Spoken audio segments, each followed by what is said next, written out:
Welcome back, everybody. Thank you, Alex, for joining us again. You're welcome, always. Today Pleasure. we're talking about food.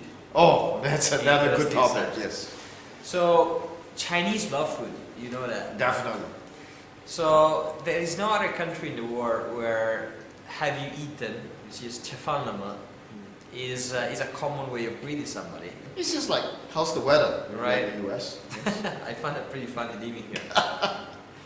And eating food, having a good meal is a pastime for them. They Yes. have gatherings all the time for the family, for business, and I think it's a recession-proof business, right? Definitely. If there's a recession, the restaurant business is good.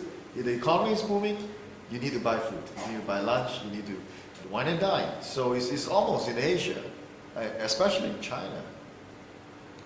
Food and food industry is recession-proof, definitely. And I think that the money spent on food has kept increasing in the last years. And in 2012, Chinese has spent $800 billion in food shopping.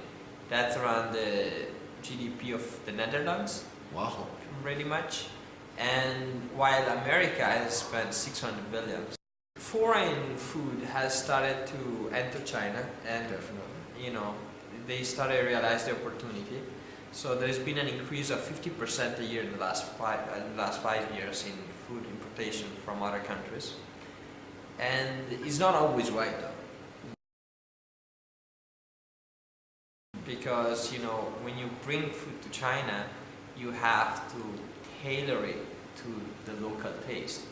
You have to respect the harmony of their Yin and Yang, which is very important. And Chinese culture has to metabolize the food that is imported in their country. I think there has been many mistakes in someone who's been very good on tailoring their proposition to the Chinese market has been KFC. I see it everywhere. Oh yeah, I mean, KFC, worldwide, KFC doesn't outrank McDonald's. But only in China, there are 4,700 KFCs, whereas there's only about 1,100 McDonald's. Yes. Look at that. It's unbelievable, isn't it? It's almost more than double. No, it's almost triple. Yeah. And the way they do it is through localization. So for example, you walk into KFC, if you've covered up the brand, you would almost figure it's a Chinese restaurant because more than 30% of its offerings are Chinese food. So in the morning, they serve this thing called congee. Oh yeah. To a Westerner, it looks like a plate of goo actually. Yeah. But it's actually just rice porridge. Right. And that works out to what you said, the yin and yang of the Chinese palate. Yeah. And the Chinese embraces that. So you actually see KFC not only doing well, they're actually branching out into now a pure, actually Chinese fast food branch called East Dawning. That's a very smart move. Yes, and of course, in contrast, McDonald's who actually were the first concept that came into China as a Western fast food restaurant, decided to stick on to its original menu. Big mistake. I won't comment on that, but let's look at the numbers, right? Yep. So just answering your question, if you want to come into China as a food company, you have to understand what the yin and yang, what the Chinese like, dislike. Yeah.